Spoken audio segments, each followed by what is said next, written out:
Hello and once again, welcome back to yet another edition of Qsports live on QTV with me, Pakaba Suso, alongside Mr. Ade Drabe, Chief Editor for QTV. It's another pleasure to be here with you, Mr. Ade. Pleasure to be invited. Yeah. Thank you. It doesn't matter. Anyway, thank you very much for joining me. Thank you. Thank you. And of course, today we will be talking about the Africa Cup of Nations. Currently ongoing in Morocco.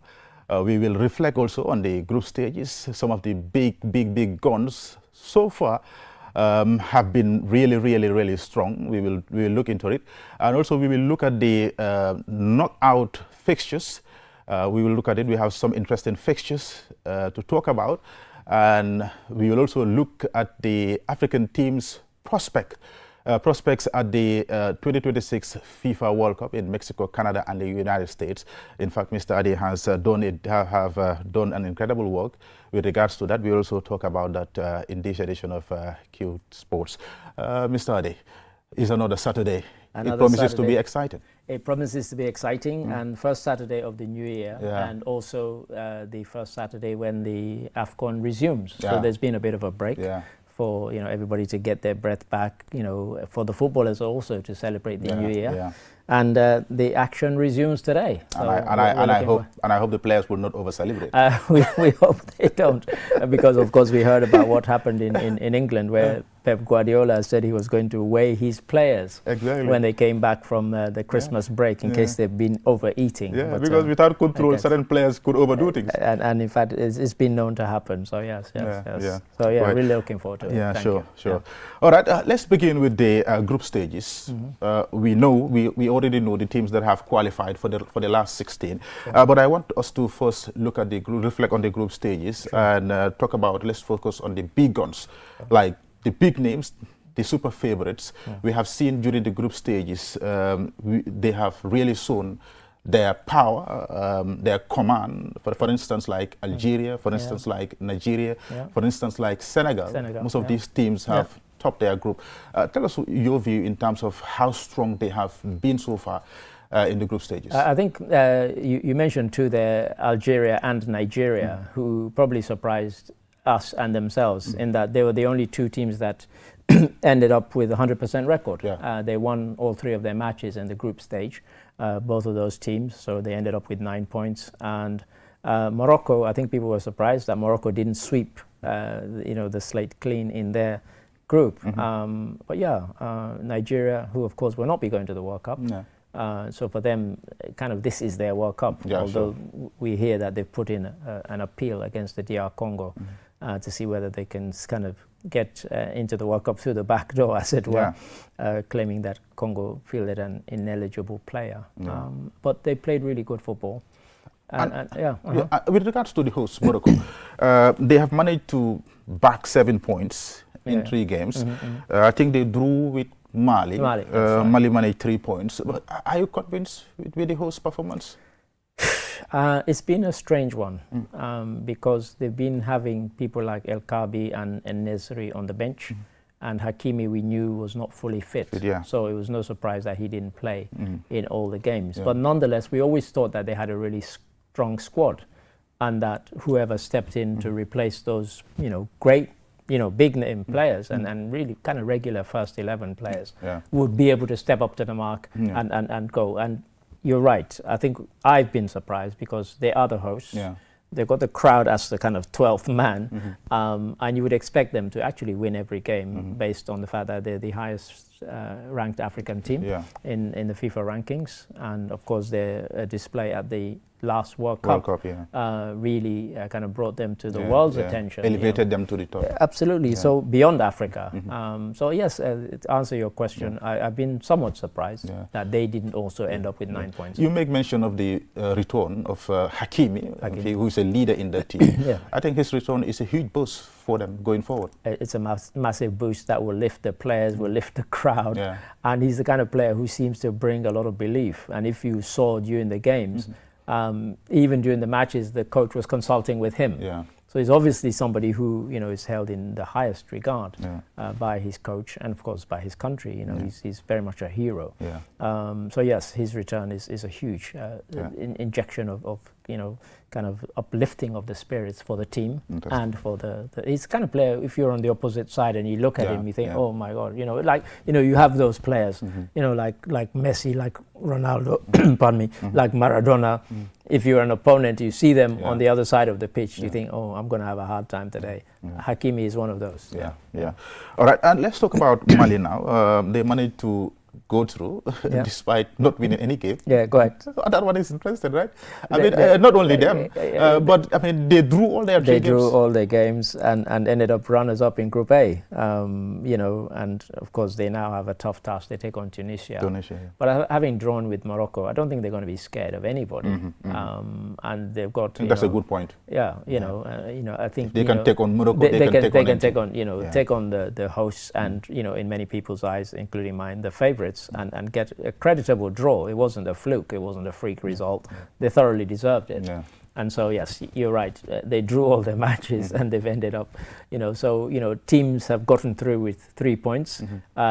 Some teams in third place with 3 points have gotten through as well. So, you know, because obviously the group winners went through automatically and then you had second place automatically, and then the best place, third place teams also got through. So we're into the round of 16.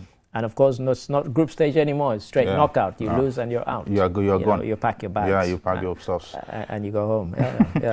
All right, let's look at Group B now, where we have Egypt, South Africa, Angola, and Zimbabwe. Of course, Egypt tops that group with 7 points, South Africa with 6 points, Angola in third with 2 points, and Zimbabwe with just a point. So Angola and Zimbabwe are going home. I've gone home already.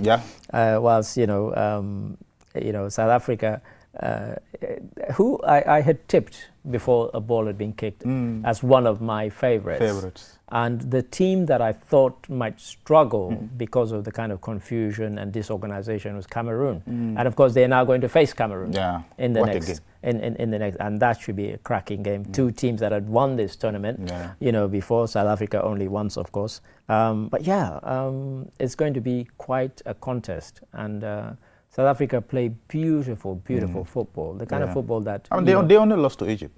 Well, that's right. You know, you know, as I said, coming into the competition, I had tipped them as one of my favorites. Kind of, you know, slightly. I'd gone for, in order of preference, I'd gone for Morocco and then South Africa and then Senegal as you know, a potential winner of the competition. So I'm pleased that they're through. But Cameroon have surprised me. They've looked really determined, as always, living up to their name. The indomitable Lions means you cannot defeat them. And that has surprised me because there was all the confusion with two different squads announced. Vincent Abubakar left out, Onana left out. You know, lots of big name players left out, but they seem to have, I don't know, they've gelled somehow. And they could be quite a threat to South Africa. It becomes like a motivation, a seal of unity and all that. Yeah, to kind of almost to prove to the doubters that, look, we're not confused, we are united, we are together, and we can succeed. And I think that's the spirit that's carried them so far. Whether that spirit is going to be enough to carry them past a team like South Africa remains to be seen. But every team that has played them in this competition has known that they've been in a game. You know, they've not given anybody an easy time. And in fact, you make mention of that. It, you know, draw my minds to that one of the best games I can say between Ivory Coast and Cameroon. That game, in fact, you know, they took on defending champions Ivory Coast, and what a match it was. Absolutely. Goals, entertainment, attacks, Ahmed Diallo there, Brian Beaumont there. You know, waves and waves and waves of stock. Absolutely. It was a really good, you know, good one. And in fact, that will lead me to this question before I get back to the some of the groups. I mean, what has been your impression in terms of the quality of football we are seeing in this AFCON? I've been watching AFCON for as long as I can remember. I don't know how many AFCONs now I've seen, and I have to say, the quality in this one has been higher than I can ever remember. Wow. It really has been, and I'm really pleased. And the other thing that has pleased me is the fact that although the stadiums haven't been full, you know, obviously apart from Morocco, maybe Egypt went, but I think because you've had all these North African teams, and so a lot of fans from North Africa, so the atmosphere in the stadiums has been great. But the standard of football has been fantastic. We've seen. And why do you think that is? Well, it's a mixture of things, because if you look at the South Africa team, unlike most of the other kind of so-called big teams, the majority of the South African players play in South Africa. Whilst in all the other big teams, Morocco, Senegal, Ivory Coast, they play in Europe. And, you know, they come with that kind of mentality of what we used to think of, you know, kind of organization being the primary thing. While South Africa, they've been quite organized and at the same time playing expressive football, almost tiki-taka, almost. You know, like short passes and skillful things. So, good coaches. You know, we've got now really good coaches. Some of the teams that have foreign coaches, i.e. non-African coaches, they are coaches who have proven themselves in the African game. And, you know, Mali have, of course, Tom Sampie, you know, former coach of the Gambia, of course, who I did a story on him when he was blasting the kind of what he called the disrespect shown towards African teams and AFCON, you know, and I think it was well said, and, you know, he really spoke with passion. Totally on point. Interesting.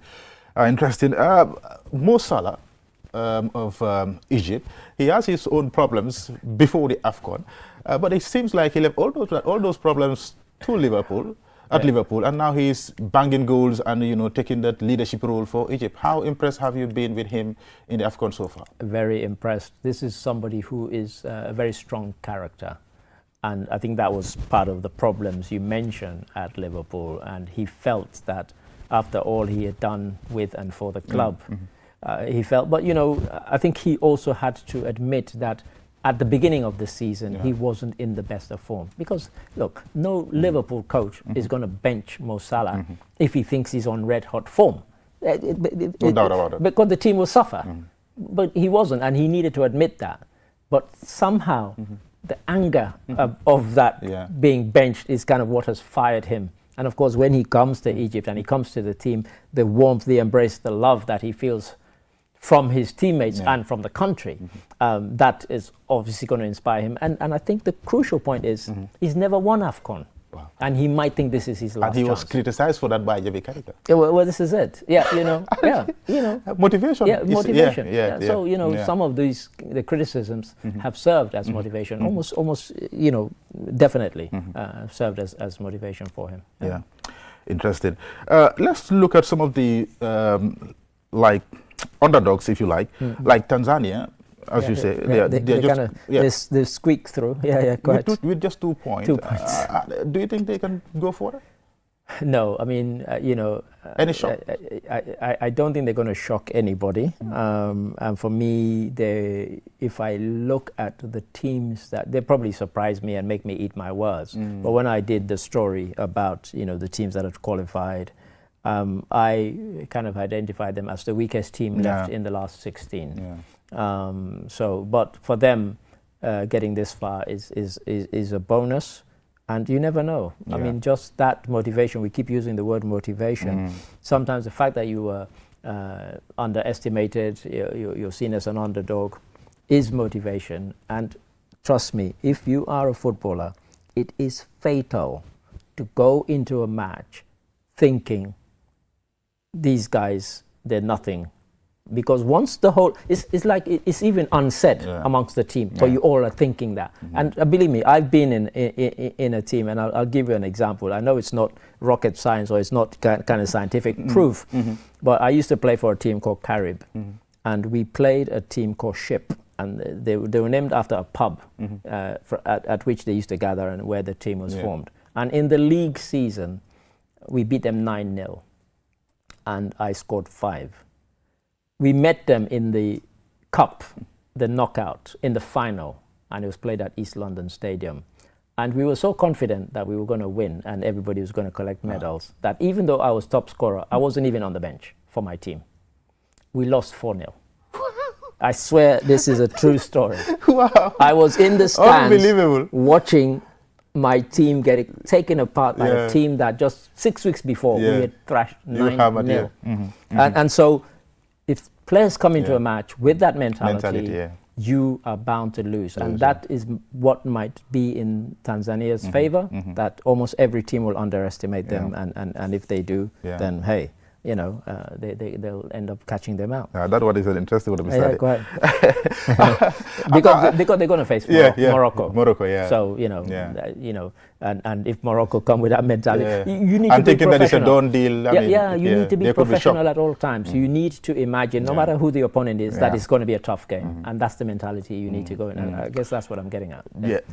Now let's talk about the Teranga Lions of Senegal. Senegal, yeah.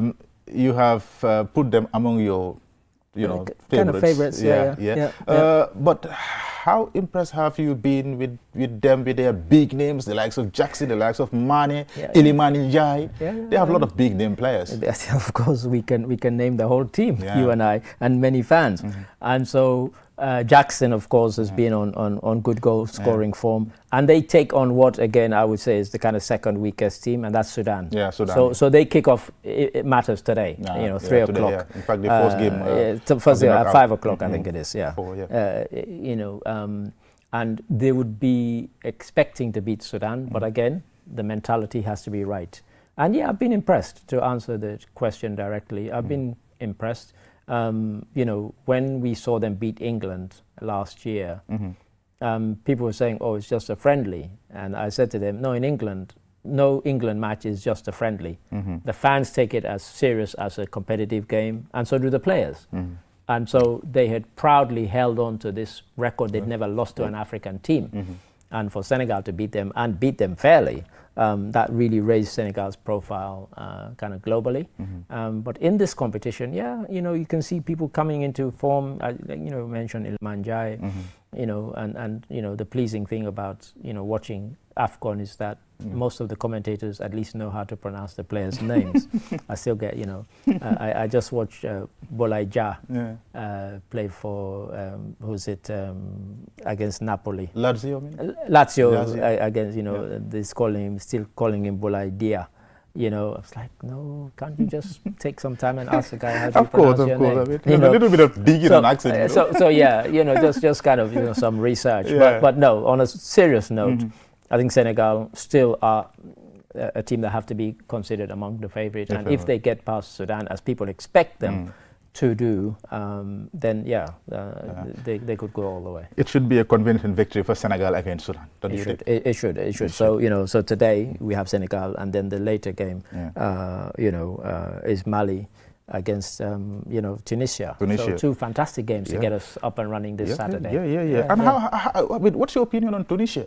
They qualify for the World Cup. They put on a fight against Nigeria. Almost managing to have a draw in that game. That's right. And again, it's one of the teams who, as the competition went on, they seemed to be getting better.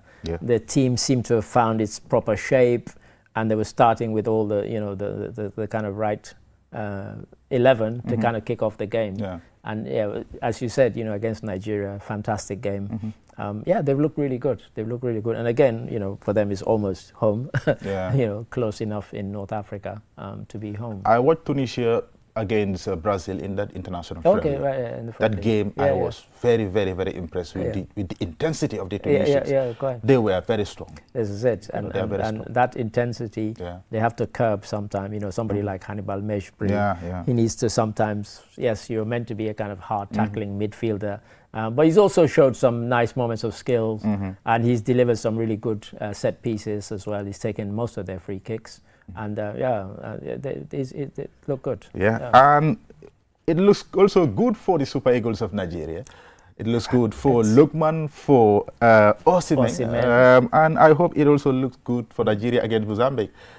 Again, I don't know why these kind of so-called weak teams keep coming up, but we had Tanzania, we had Sudan, and now Mozambique. Those are among the weaker teams that are left in. But when you say that on a knockout, and one of the examples I always use is that you look at the 1990 World Cup. Maradona, Caniggia, and all these guys, they came into the 1990 World Cup as defending champions, having won in '86. And nobody expected them to lose against Cameroon. And of course they did. So that is the danger of football. And that's why we watch football, let's be honest. And even it also reminds me of Senegal beating France. Indeed. It's the beauty of football. I mean, it is what keeps people coming back. One of the biggest shocks, right? That, sometimes when you think something is a done deal, it can be upset by, what happens on the pitch. And how far do you think Nigeria can go? In AFCON? In AFCON, yeah. And I do you think they have the ingredients, they have the quality to win it? I won't hide this. I have been somebody who, based on their World Cup campaign, had said that they were a group of individuals rather than a team. However, this AFCON, they've made me eat my words. They've looked like a team. They look like a team. And they look like a really good team, not just like a team, but like a really good team. And they could go all the way. And they have goals in them. They've got goals all over the pitch, like 4, 5, 6 people who can score. And not many teams can say that, so definitely they could go really, really far. But football, as I said, we keep watching because sometimes we love the shocks and we love the underdogs to get through, against odds. Who would have imagined when World Cup started, qualifying started, that Cape Verde would end up going to the World Cup. All right, on Tuesday, we will have Algeria and DR Congo. And that one also promises to be a fantastic game. Algeria have demonstrated during the group phase how strong they are. They are very, very competitive. Won all 3 games. Very, very competitive. And dominant too. But they are coming up against a very strong side. Strong side, both physically, mentally, and the mental strength is something that's also a crucial thing, and it's something that teams like DR Congo have, teams like Cameroon have. So there are times when you look player for player, you think, oh, these guys are better than Cameroon or they're better than DR Congo. But mentally, DR Congo, and of course, if we believe the Nigerians, DR Congo will be using their juju against. I mean, just before I came on air, I was still seeing Nigerians complaining that DR Congo used juju against. Like, stop this nonsense. These African beliefs, because of course now they're contesting DR Congo's possible entry into the playoffs. For the World Cup, claiming that juju was used. So it's total nonsense. But DR Congo, a strong team, and Algeria will know they've been in a game. Interesting. And that one is difficult because some of the other last 16 fixtures, you can just say, maybe Senegal are the super favorites, but this one is really, really tight. Yeah, and what I particularly like about the whole round of 16 is that the whole thing concludes with, I think it's the only all West African clash. And not just a West African clash, they're neighbors, Cote d'Ivoire and Burkina Faso. They round up everything, in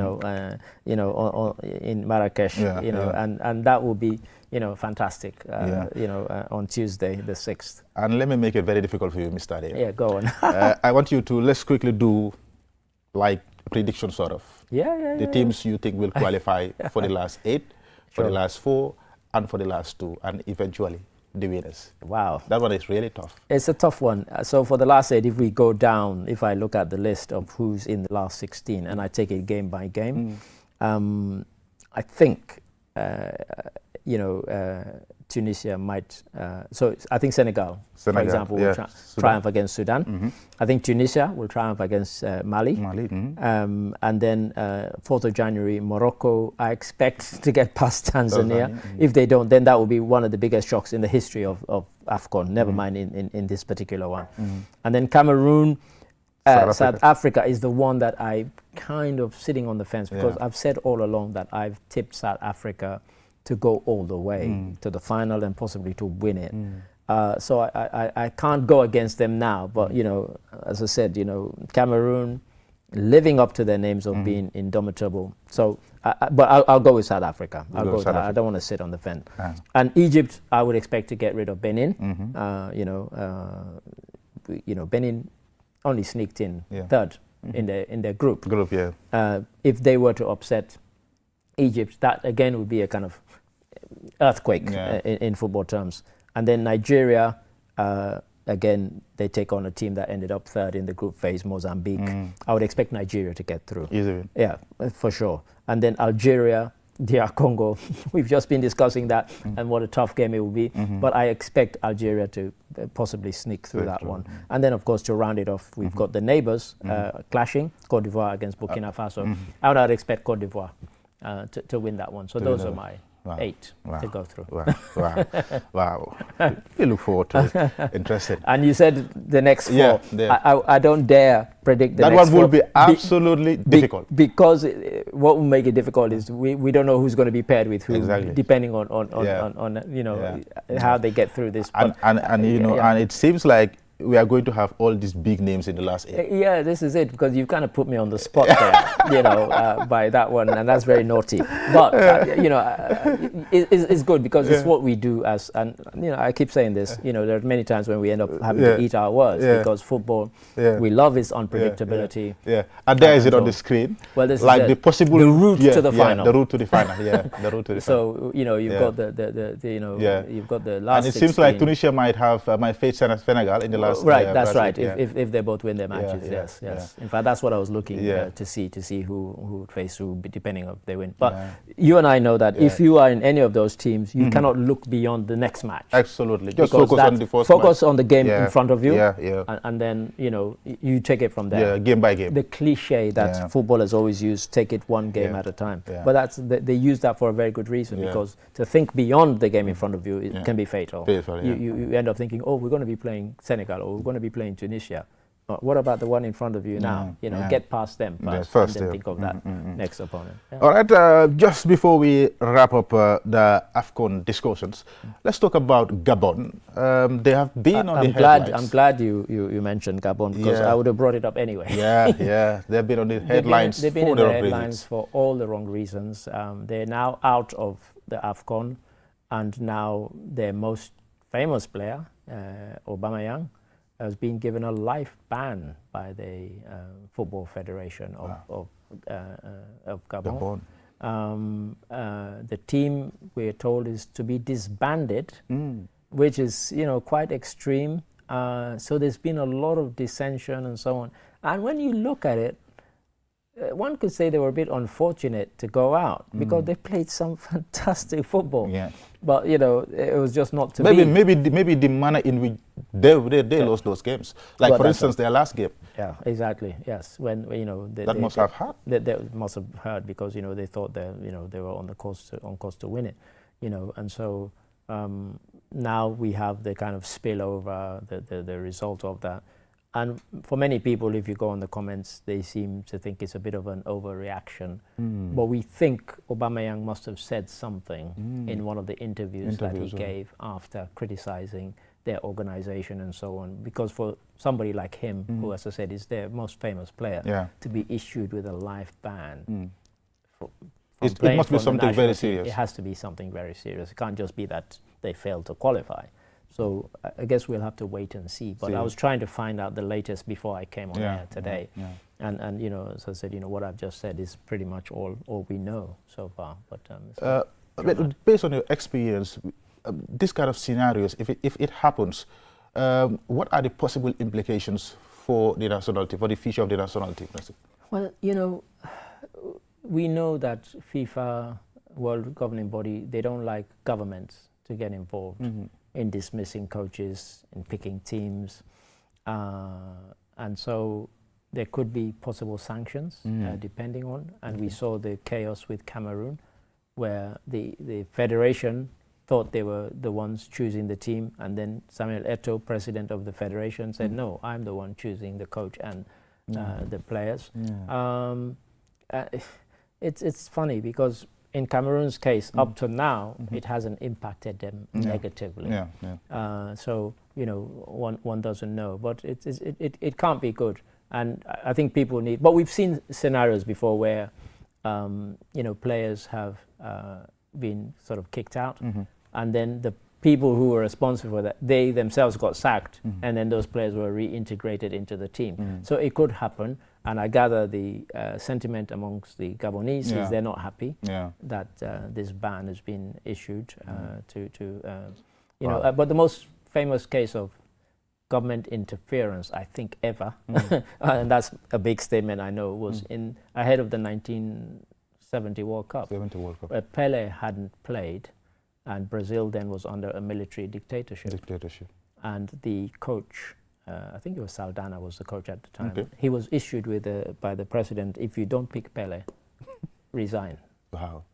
And Pele hadn't played for about almost a year, because he'd been badly injured in the 1966 World Cup, and his knees hadn't properly recovered, and he ended up being the player of the tournament, of course. 1970 World Cup. So the president was right. So the president was right, and I think other presidents think they can be just as right. And we've seen times when presidents and governments. That was a special case, isn't it? But that was a special case. We're for a special player. We're talking about Pele, not just any player. So we wait and see what happens in Gabon. But yeah, it's unfortunate if things end up this way, particularly for somebody he's won the badge with pride. Yeah, and he has done a lot of good job. He's done a lot of good. He's the record goal scorer for his country as well. So let's hope it can be resolved better than this. This should not be the way it ends. Absolutely. All right, viewers, you are watching Qsports on QTV with me, Pakaba Suso, and Mr. Ade Drame. Of course, let's now take a short break. After the break, we will shift our attention on the African team's prospects in the FIFA World Cup 2026. Right after the break. Don't go away. Your QMoney wallet. Just open the QMoney app or dial *323#. Select option 4 to buy or pay your broadband plan in seconds. No stress, no lines, no last-minute panic. Whether you're streaming your favorite shows, browsing the web, or working from home, stay connected without missing a beat. Stay connected the easy way with QMoney's QCell mobile broadband payments anytime, anywhere. For more information, call customer care on 133. QMoney. Senior Carpet. Terms and conditions apply. Gambia, are you ready for something big? From your trusted GSM operator, QCell, your favorite app just got a major upgrade. From your phone to the world, buy credit, buy Sunu Bundle packages, loan credit with eFankanta, and buy Q Power all in one place. And here's the real upgrade. QMoney is now fully integrated in the app. Send money, pay bills, save money, so faster and easier than ever. And for our entertainment lovers, stream QTV, Q Radio Live anytime, anywhere.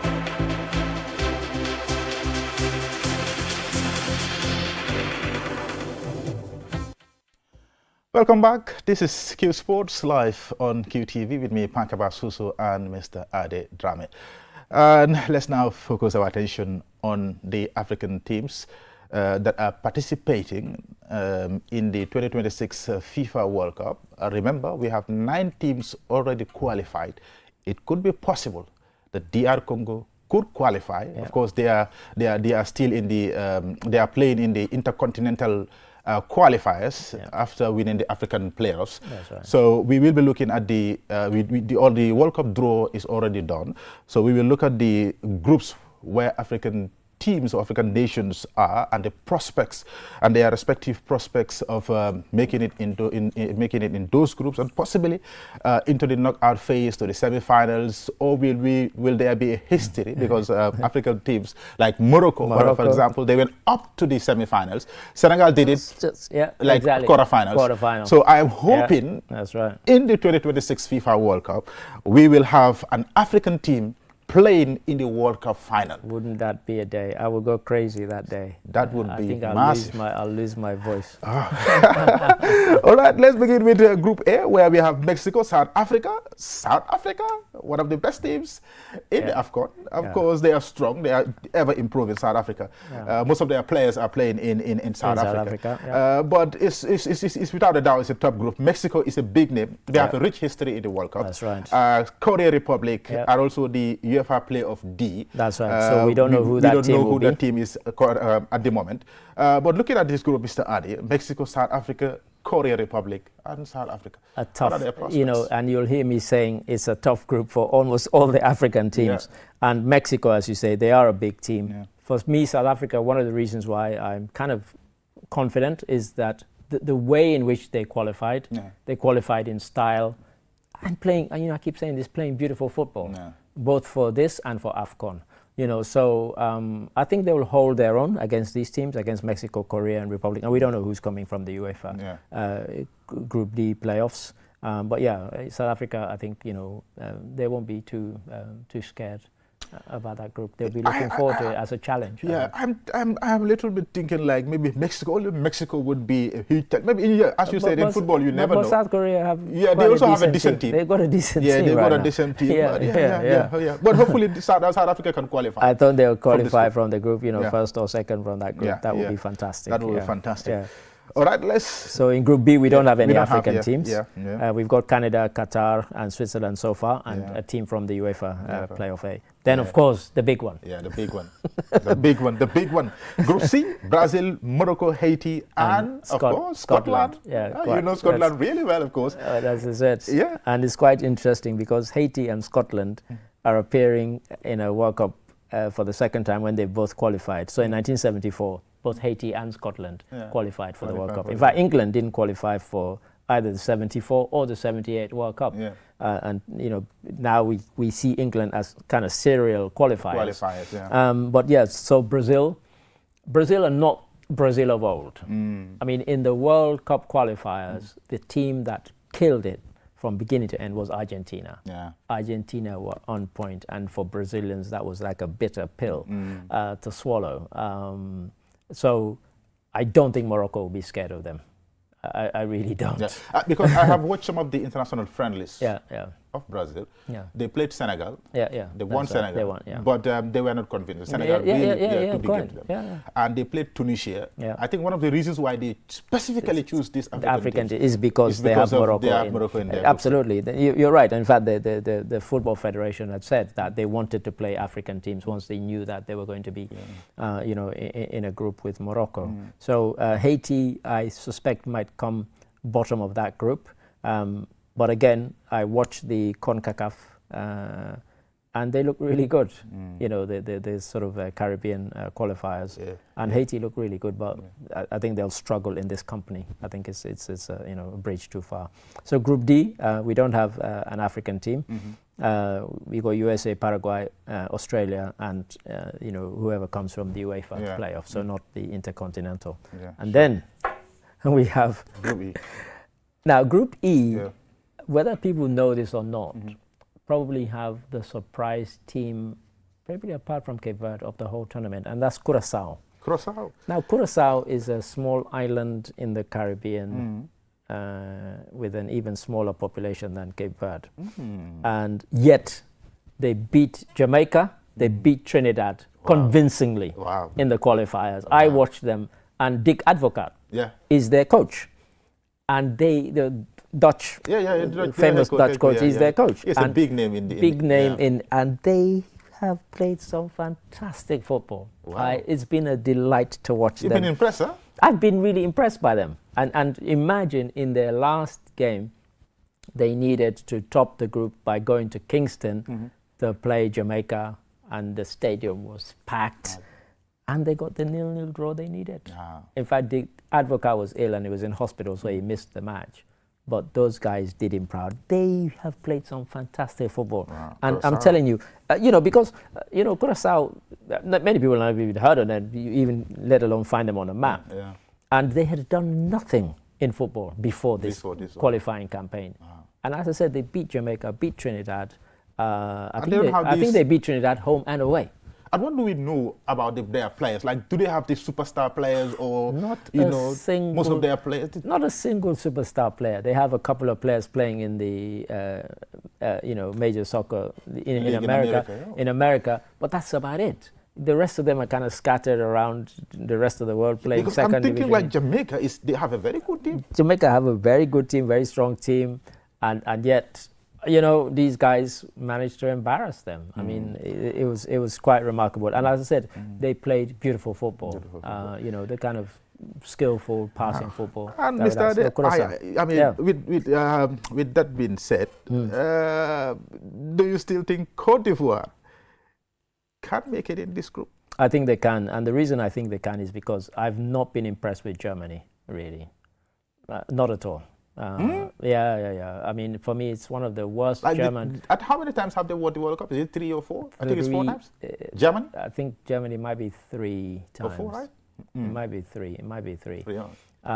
But it's like Brazil. Yeah. Sometimes the name intimidates people. Yeah. But honestly, I've been watching, and I've actually seen Germany teams of old live. You know, twice.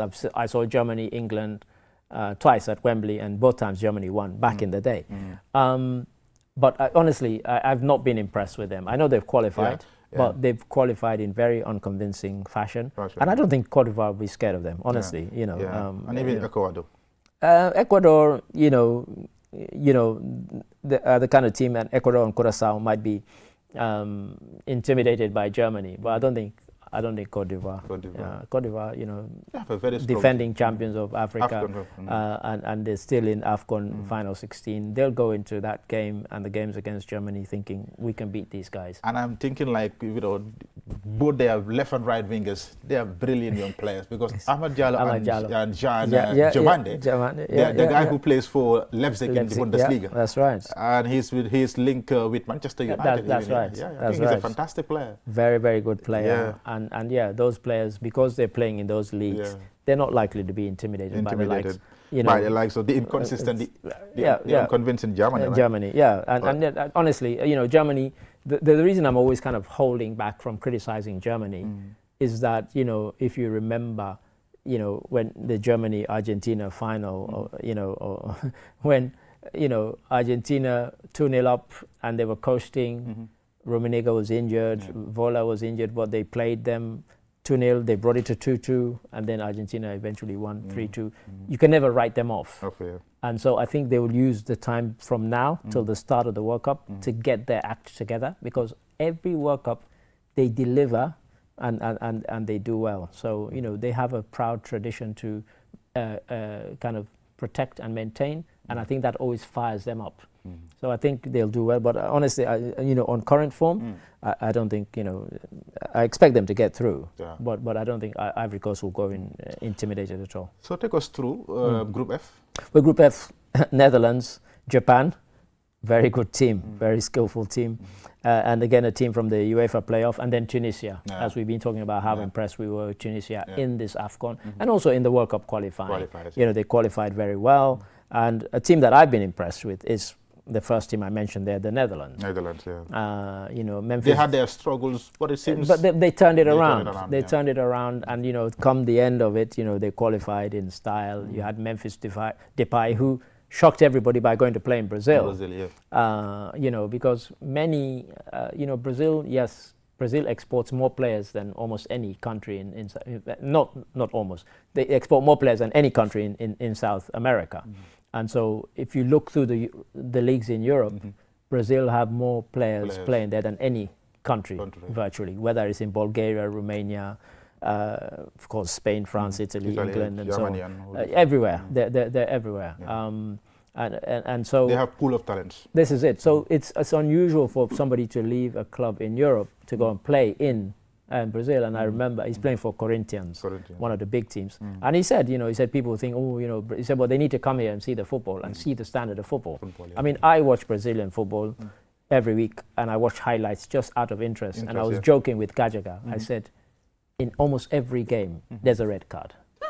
The football is not the kind of Brazil we remember of 1970 more like madness football, right? It is hard, it's physical, intense and highly competitive, and that's what Memphis Depay has done. And he's a hero there. They love him. They absolutely love him. I remember he was involved in one of those cases where he was like booting, like playing with the ball and trying to intimidate and frustrate the opponent.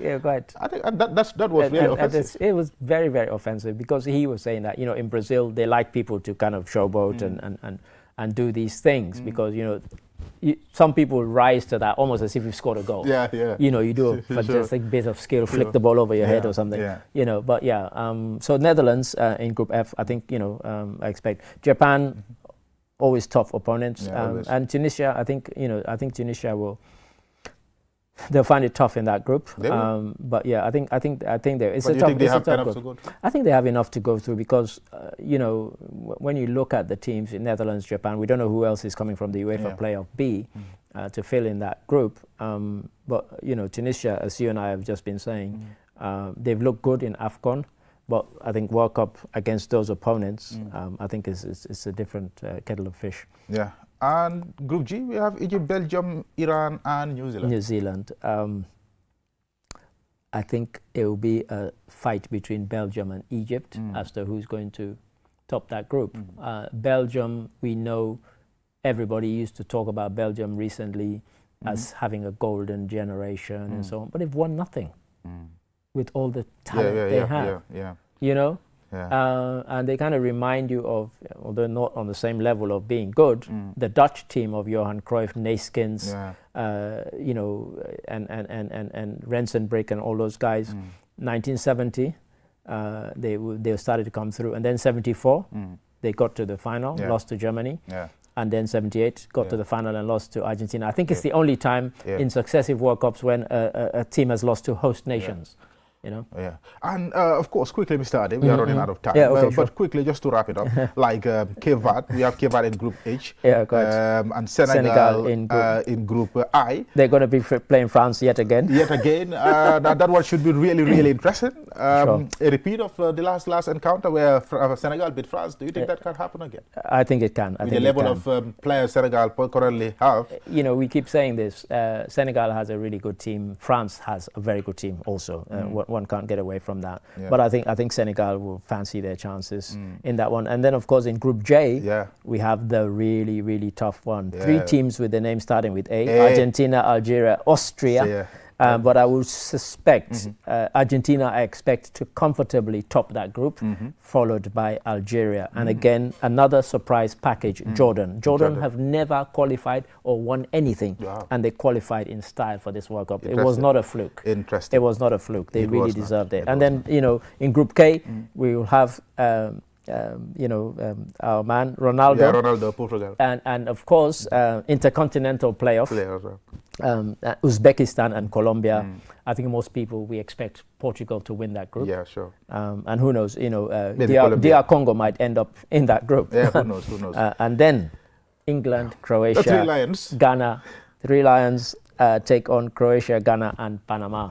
That's a tough group for Ghana, Mr. It's Ade. a really, really tough England, group. Croatia, Panama. You know, I mean, really Lord have mercy. I mean, Panama, I think, are the weakest team in that group.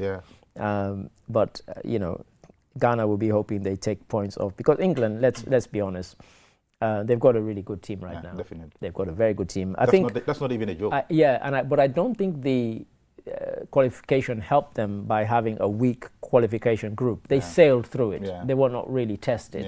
And so you don't know, but I still expect them to give any team a problem. So yeah, the likes of Croatia, Ghana, Panama, none of them will fancy playing England, really. But all right, we hope that Ghana can also qualify from that group. I hope you're not going to ask me who I think will win the World Cup. Of course not.